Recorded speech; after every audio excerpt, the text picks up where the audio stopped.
right, ladies and gentlemen, with the amazing technology that we've got going on here in the studio, you were just listening to Indiana Jones. We're meets metal. And that being said, my friends, thank you very much for joining us here on the Weekly Trending Fandom Show, where we talk about everything that's wonderful and fantastic within the wonderful sphere of comic books, gaming, movies, TV shows, and all the rest of other cool crap that we all like to talk about and stuff like that. Anyway, that being said, my friends, let's move into our comic book segment today, as we bring to you another jam-packed episode here of the Weekly Trending Fandom Show, been broadcast live through CKMS, Sound of Fan 1.3 the FM dial. So, that being said, 2.0. Did you hear about any comic book stuff this week? Comic book stuff? Yeah.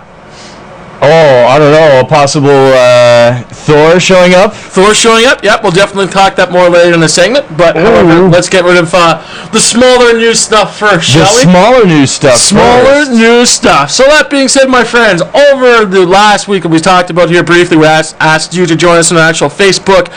What can we call it? A poll? What actual trailer was best? X-Men Future Past or Captain America Winter Soldier? And of course, Captain America Winter Soldier won. So eat that! Eat that! And also, I'm going to tell you, everyone's getting really excited for Days of Future Past, but I can tell you, folks, there's some problems coming up in this horizon. I'm nicknaming this movie Wolverine Part 7. Part 7? Part 7. The X-Men movies. What three characters that dominate the screen? Let's see. We've got Professor X. Yep. We've got Magneto. Yep. And Wolverine. There it is! So Wolverine Part 7. And yes, it's all about Wolverine. And of course, if you watch the actual trailer itself, you know the whole movie, once again, is based around Wolverine. But however, we'd like to shine some light on some of the other characters who are currently getting themselves involved with this wonderful, fantastic movie. That being said, the fine people over at Fox Studios has basically released the following images, which is basically we got we have Bishop, Sunspot, Warpath, and Blink. And this is the first time in the Weekly Trending Fandom Show we're actually talking about the three characters and quick critiques. And do you have the image on your in the 2.0 for this yet? No, I don't. Okay, well, this is going to be kind of interesting because find that image, and if you can, go to the www.wtfshow.com/Facebook. Should be scrolled down a little bit, and it should be within movie stuff and talking about the very first look at this fantastic franchise. And while you're finding that 2.0, I'll talk a little bit what's going on first. Sounds good. Basically, to start off with, we have Bishop coming in. Oh, right, I saw Bishop. Yeah, in the trailer there. Exactly. And all these actual critiques are based on what we saw in the trailer. First off, Wolverine's in a stupid space suit, whatever works for that. It's all pleather and blah blah blah blah. But however, I gotta tell you, I'm not impressed on what Bishop looks like in this, because one of the few things he's actually missing is that he has the M above his eye, which is cool. But the thing is, in the comic books, they really have that M just branded on the side of their face, you know what I mean? And from the quick clip that we got here, which we're showing through the actual website, through the actual broadcast today, you don't see that M dominating. Plus, on top of that, one of the few trademarks that Bishop has always had is that classic marquee red handkerchief that maybe double as a bib when he's drinking water and eating food as well as his actual suit. And with this, doesn't quite have that. So I kind of went, I give it a B for effort. So I'm not too impressed with that overall. What are your quick thoughts on that 2.0? Quick thoughts. You know what? I'm not, as much as I'm a fan of Bishop, I'm more glad the fact that he's actually there. I don't care that the M is right out there and anything.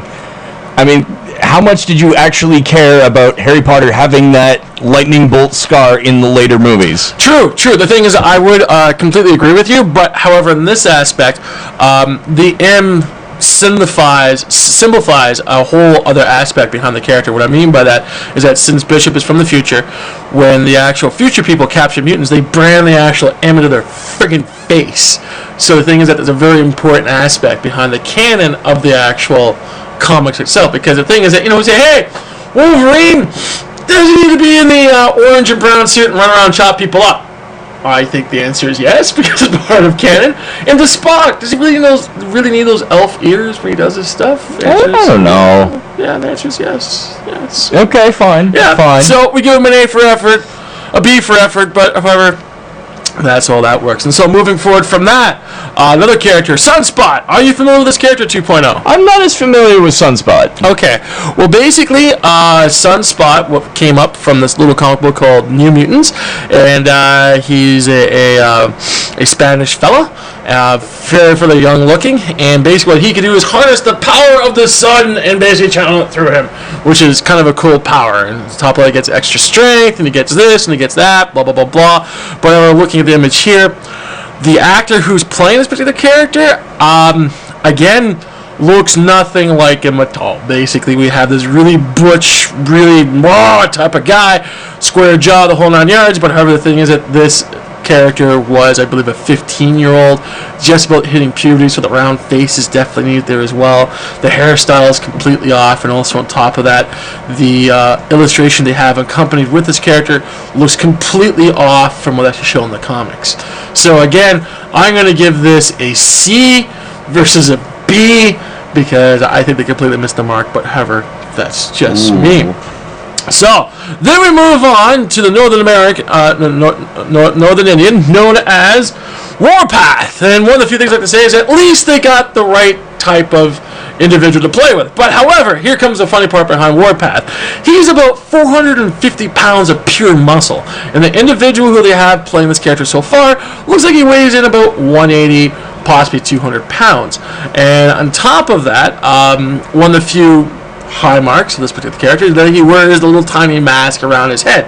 Well, basically in this image here that we're showing here on the Weekly Training Fandom Show, been broadcast through www.wtfshow.com/live, he's got this war paint across his eyes, not the mask. I'm going, great, they're changing the character up. Plus, on top of it, once again, the body mass doesn't quite equal up. So, again, I'm giving this a C as well. A C? A C. That's wow. Right. Because I'm not impressed, because, again, the thing is that we're talking about the friggin' comics here, and I know that when you transfer from comic books to actual live movie stuff, there's a transition that takes place, but however, I am 100% sure they're not paying attention towards the details that make these fantastic characters fantastic. But however, we'll see how things work and we'll move forward from there. Hopefully this won't be a call-in performance like what Johnny Depp did with the Lone Ranger. So put that in perspective. Don't do that to me. Exactly. So basically, the last character, which is one of my favorite characters of all time from what's currently happening with the X-Men movies, and the thing is just like WWE wrestling, I really think they're pushing these characters down versus bringing them up. But however, the character I like the most is a character called Blink. And the thing is that with this particular character, a lot of people within online comic book community, as well as some other people, don't like this character, but I happen to like this particular character. Okay. But however, the portrayal with this character is absolutely deplorable in every way, shape, and form. I'm going to give this a solid F. Reason being is that they got an Asian actor playing the role, which is fine, whatever, I'm down with that. But however, once again, I'm showing the actual, the images with their actual broadcast today. Blink is basically a character that wears a green suit and has light pink skin, like really pink, and pink hair. With this particular character, they have her face whited out, and she just got black hair going on. And on top of all that, she looks more like an elf than a human. And from what I'm seeing from this actual image here, it looks absolutely deplorable and so far off the actual character mark, it's not funny. And I'm going to dub this a D-. The reason I'm giving it an F is at least they're trying to put other characters on the screen. How long to be on the screen for? Well, folks, if you got Wolverine and you got Magneto and of course you got Professor X himself, I'm going to assume less than a minute. But however, it's these details that make us happy as fans, and I got to tell you, what I'm currently seeing right now is not up to par. It's below par, and that's a sort of play on words up from our former podcast. Just a bit. Just a touch. Just a touch. So the thing is that, again, I am not too impressed, but however, here's what's going on, folks. I'd like to get your actual opinion on this, so if you can, stop by our Facebook group, which is www.wtfshow.com/Facebook, and post your opinions on what I'm talking about, because if you like what's going on, I want to hear from you guys. And the thing is that if you don't know what's going on, I'd like to hear that as well, because hopefully we as the actual community can send a message back to Hollywood and say, hey, let's fix this stuff. Because I gotta tell you, if, like, I understand that things change from paper to the actual real screen, but however, there's certain hallmarks that are needed to actually capture the character essence. And so far, we've been talking about and showing on the actual broadcast today, I really feel that this movie is completely off the mark in doing that. It's like, yes, I'm glad you got an African American character to play Bishop. That's a great goal, because if you had a Caucasian playing, they'd be going, why are you doing this? This makes no sense at all. No. And then at the same time here, I like to bring people attention towards a little movie that Ben Affleck starred in called Daredevil, where they actually switched the Kingpin to an African American actor. And the thing is that the whole character got lost in the process from all of that, and it was actually really, really bad in this guy's opinion, for what it's worth. So, with that being said, we're going to move forward with some more comic book stuff here. Alrighty. And one of the few things to talk about is that the core creators for the Deadpool movie are not giving. They're not giving it up. They're trying to move forward as much as they possibly can. Ryan Reynolds is definitely on board at playing this. He's waiting for the green light to go through, because he's kidding about. But however, Tim Miller is basically saying he's ready to move forward with this, and he wants to move forward with it, and they won't give up on it. And they're saying, "Yeah, solidarity with Deadpool, woo!" And that's how that is rolling with that.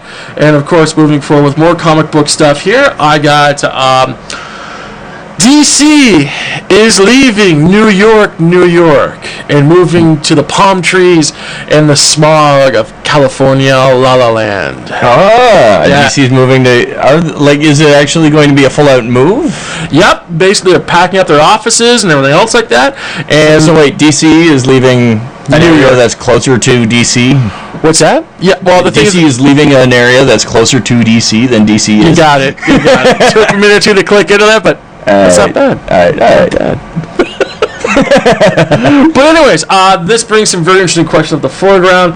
As I said before, DC's leaving its actual office for the last 5,000 billion years, which is 1700 Broadway North. And the thing is that they're leaving that particular home, which had been there forever and ever and on. And the thing is that once again they're moving to La La Land, which brings us some very interesting questions. Because the thing is that when I say DC comic books, what city in the DC universe really comes to mind really quick?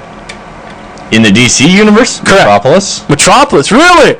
That's interesting. Well, Metropolis, Gotham, those are the two big cities that hit me. The biggest one that hits me first is Gotham. And the thing is that they couldn't get the Gotham look and feel if they're in LA. Because I think that's all right there. And the funny thing is, if you notice the movies they've been pushing forward recently, it's all coming from Batman, which is basically showing the whole Gotham aspect of things. Yeah. So the thing is, again, I really think that some of the actual quintessential stories that were actually made were actually inspired by New York City itself. And I honestly feel if they move from A to B, they're not going to get that grittiness anymore that makes comic books fantastic. You know what I mean? Just imagine everyone was shiny and happy and Superman-ish all the time. It's like, they're also trying to kick off, what is it, Star City? Star City, you know where that comes from? Yeah? Where was that come from? Isn't that, that's Flash, isn't it? That is, but what series is Star City based off of? I you don't know? Okay, that's fine. I'm not going to teach you, my good friend. Star City is actually based off of Toronto. So clearly DC should move to Toronto. Well, that's of course if they're pushing the Flash beyond Superman and the actual Batman franchise. It could be more like Seattle then. Actually, I think that George Howell City, whatever we call that, is coming from more Seattle than anything else. And the thing is, again, when they put the Flash together, they based Star City off of Toronto, which is considering they just came off of what is it, the Flashpoint Paradox? Yeah, for sure. But actually, Flashpoint's about a year behind. Actually, believe it or not, it's more than a year. That's the funny part. 52, you suck. 52. Well, the thing is that this is going to be very interesting overall for this giant movie because you got people who are entrenched in New York, people who live in New York, people who are part of the major backbone of the DC comic franchise living in New York. And the thing is they may actually quit the company to stay in New York for their families and stuff like that. So the thing is that I personally think that DC could possibly be in a lot of trouble from this because you got the DC 52 reboot that's not resonating well with people. You got creators of the actual comic books quitting and everything else like that in groves. From 52, you have characters are supposed to be rebooted and just not clicking properly. Best example, Superman. That's not clicking the way it should be. Batman's doing fine. Green Lantern's doing fine. Flash is doing fine. But one of the marquee characters, Superman, is just not clicking. And because of that, that is a major, major problem. So, with that on the forefront, plus on top of that, with the whole fiasco that's going on with the Justice League movie and stuff like that, DC could be in a lot of trouble. And I'd like to declare here on the Weekly Trending Fandom Show, it looks like Marvel has won between the two big two, because Marvel's obviously staying in New York. And right now, besides a couple of hiccups here and there, Marvel is doing really, really well when it comes on the comic book stuff. So, but however, that's just an assessment of what I think was taking place. But the future has not been written. It'll be interesting from that point forward. We'll have to see. For sure. So, moving into some comic book / TV stuff. Agents of S.H.I.E.L.D. happening tonight, if I'm not mistaken, 8 o'clock, right? Yep. Perfect. So basically 8 o'clock on Channel 12 here on Kitchener time. Kitchener time. All right, cool. And with that being said, this week they're going to have something we talked about in the show as well previously. Yep. About about how they need to spice things up for Agents of S.H.I.E.L.D. There's going to be a Thor crossover taking place tonight. This is isn't that kind of interesting that they're having a Thor crossover the week before, or before the release later this week? You got it. So basically what I personally think from all of this is that they're really going to actually blow up Thor, the movie that's coming out, Thor The Dark World. And on top of that, remember kids, Marvel is now owned by Disney, and Disney owns ABC. So having this take place, I think it's a fantastic 22-minute, or it's an hour show, isn't it? So basically that's like 45 minutes. If it's is it about 45-minute show? It is. Yeah, take out the commercials and stuff like that. So basically 45 minutes-ish info commercial for Thor, The Dark World. But however, I'm still a fanboy at heart, and it should be very interesting in how this show actually comes out to be. What do you think 2.0? This is going to work well or what? Like, this is essentially where all of the media is going to, is hitting everything on every single platform that you possibly can. Oh, yeah. So if you've got access to TV shows that you could just go, hey, or properties for that matter. Or properties. Yeah. Here's a little plug for the movie that's going to be dropping this coming weekend. So go out and see it. Yeah, go out and see it. And on top of that, since you're going to see it, let's give you a quick little preview of what's taking place with that, and we'll bring the character into the show so we can show you doing a whole bunch of Thor stuff. Blah, blah, blah, blah. But however, one of the few things we've been talking about here on the Weekly Fandom Show, there hasn't been no love, no crossover between the different characters and the whole Marvel brand that currently lives at the who's doing Avengers again? Is it Paramount? Paramount? What? Yeah. No. Hell no. Who's doing the Avengers movie? The Avengers movie? Yes. It's still going to be Disney Marvel. No, it's Disney Marvel. Isn't it Paramount involved with it at all? Not to my knowledge. Paramount hasn't been touching things in a while, so there's a reason why it's not Paramount Canada's Wonderland. It's just Canada's Wonderland. Ta-da! So, with that being said, folks, this is why they're moving all this wonderful stuff over, and hopefully we'll see some more Marvel crossover. It'd be kind of cool, because we had Nick Fury on the show already.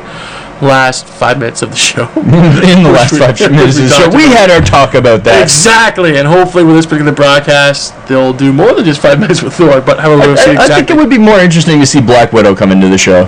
I think so too, but however, at the same time, here we got Thor being rolled out, and they need all the actual push they possibly can, and I think this is what they're doing it for. So hopefully Thor will be around more than just for 5 minutes, if you know what I mean. Fair enough. Yeah. And with that being said, speaking of the Dark World of Thorness, the movie's been released across the pond, and it's brought in a mere $109 million already. So I personally think with this little info commercial that will be approximately 45 minutes in length, and if they show Thor through all of this, I think Thor could push beyond the 300 mark on opening day. Yeah. What do you think? Do you think it's 300 or 2? Wait, are we going back into the summer movies here? Well, that's the funny part. And the thing is that I'll talk more about what's going on with the movies, especially what's happening today, and with our movie segment. But the thing is that this last week of opening movies has been very, very interesting because it seems to be summertime all over again when we're just walking in the beginning of November. Yeah, so a lot of money happening with that.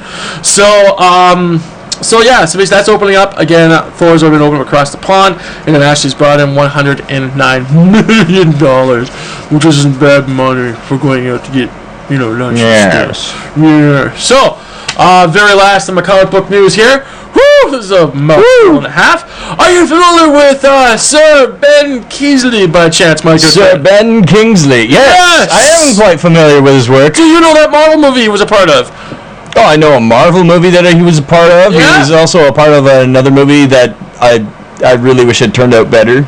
Yeah, well, we'll talk about that through the segment, of course. Yeah. The notes. But however, the thing is that Sir Ken Kingsley was in Iron Man 3, playing the character called the Mandarin, which everyone really, really hated with a passion. They went, "Oh, it's clever writing." No, sorry, kids. Yes, it was. It was poop in a cardboard carton. It was wonderful writing, and just because you had this guy pretend to be the Mandarin, it doesn't mean that the real Mandarin doesn't show up later. It's not stopping that Marvel villain from showing up. And you're absolutely correct, my friend. So, what's happening here is that Sir Kingsley is embarking on a new project with Marvel Comics. Of course, this is supposed to be all secret, and but however, it's supposed to be a movie short, and supposedly the Marvel Movie Studios has recognized our disgruntledness with this particular production. So they're making a mini project to make up for that. And the secret that we're not supposed to know is that this is all based around the Mandarin. This is based on the Iron Man franchise. And supposedly the Mandarin is going to be the baddie with this. And it'd be very interesting if Sir Ben Kingsley would play both roles or not. So that would be very, very interesting. There's been no release date for this yet. But anyway, folks, we will keep you in tuned of what's coming out as soon as we know. It'd be pretty cool. Well, that being said, the wrap-up our actual comic book segment today. 3 comic books to keep an eye out for coming out on Wednesday. First off, we have Reality Check issue 3, Spawn 237, plus on top of it, 86 Hollowed Ground issue 1. Well, that being said, I need a bit of a break. So let's go for a break, and we'll come back to more Training Family Goodness. What do you think? Sounds good. Awesome.